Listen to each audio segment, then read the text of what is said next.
প্ৰথমে মোৰ DJ দীপ নেচকটাৰী YouTube চেনেলটোতে আপোনালোক সকলোকে স্বাগতম জনাইছোঁ। এতিয়া আমি দেখুৱাম নদীত কোনখিনি নদী পাৰ হৈ যাম নাৱেৰে। পাৰ হৈ গৈ আছোঁ।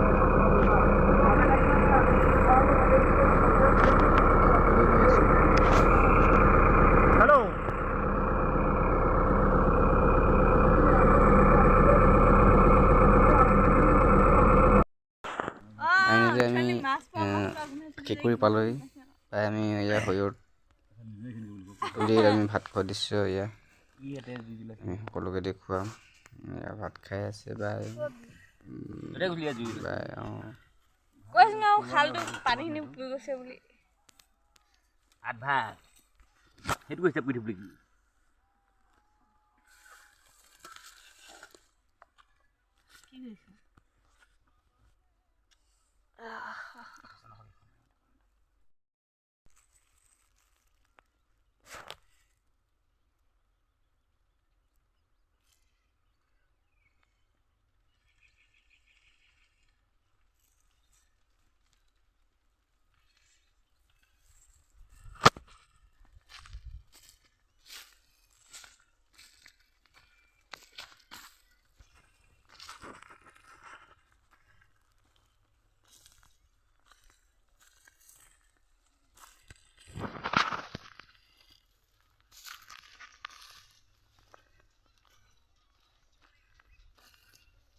ভালকে